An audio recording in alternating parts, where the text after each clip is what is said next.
Why do tonsils and adenoids cause problems? Common causes uncovered. Tonsils can be inflamed due to infection. Infections can be bacterial, viral, environmental.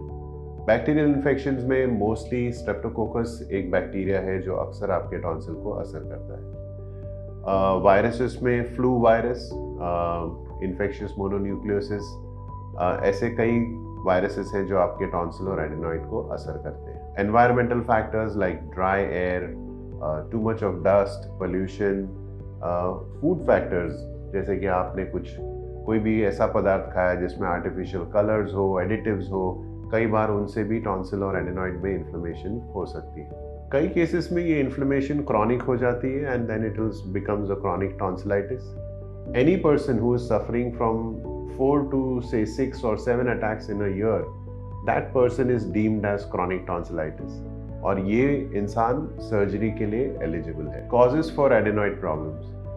I think adenoid mostly virus, inflammation, allergy, और allergy और adenoid की बहुत सांठगांठ होती है। ये दोनों आपस में मिल के काम करते हैं। आपको अगर एलर्जी हो रही है तो आपको एडिनॉइड इन्फ्लेमेशन होने के चांसेस हैं और एडिनॉइड इन्फ्लेमेशन के कारण भी आपको एलर्जी लाइक सिम्टम्स हो सकते हैं। एलर्जी लाइक सिम्टम्स लाइक नाक का भरा रहना, हमेशा आगे की तरफ से नाक से पानी आना, मुंह से श्वास लेना, ये सब हो सकता है। जो वायरसेस, जो बैक्टीरिया, एनवायरमेंटल फैक्टर्स जिसके कारण आपको टॉन्सिलाइटिस होता है, वही फैक्टर्स आपको एडिनॉइड भी इन्फ्लेमेशन दे सकते हैं। एनलार्ज्ड एडिनॉइड से फिर वही कहानी, मुंह से श्वास लेना, नाक से पानी आते रहना, कान में इन्फेक्शन होना, कान का दर्द होना, स्नोरिंग, सबसे बड़ा प्रॉब्लम स्नोरिंग, और बच्चों में snoring is not good. You have to take care if your child is snoring, you have to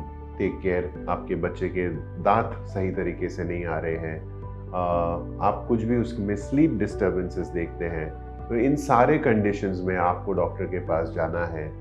adenoid check करने के लिए एक बेसिक एक्सरे होता है, वो कर सकते हैं आप। अगर आपके ईएनटी डॉक्टर के पास आप जा रहे हैं और आपका बच्चा अलाउ करता है और आप एक नाक में दूरबीन डाल के उसे डायरेक्टली लाइव देख सकते हैं और उससे बहुत क्लियर आइडिया आ जाता है कि आपके बच्चे के केस में एडिनॉइड कितना बड़ा हुआ है या कितना सूजा हुआ है। एक इंटरेस्टिंग फैक्ट बताएं कि जैसे हम कह रहे थे वक्त के साथ में टॉन्सिल एडिनॉइड श्रिंक होते हैं, लेकिन a very interesting fact that I have learned over say 23 years of practice is that we are many times surprised that adults के केस में भी जब हम नाक में दूरबीन डाल के जांच करते हैं, एक पेशेंट आता है बताता है कि भाई मेरी नाक ब्लॉक है, और जब हम दूरबीन डाल के जांच करते हैं तो हमें एक बहुत बड़ा एडिनॉइड नाक के पीछे नजर आता है। So in today's life allergy, bad AQI, purity of air, dryness,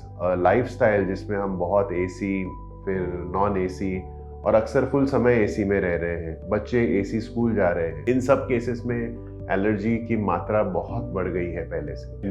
that is contributing to a lot of nasal problems, breathing issues, mouth breathing and things like that. In our next video, we'll talk about the symptoms to watch out for in cases of tonsils and adenoids. When it is time to see a doctor, what to watch out for.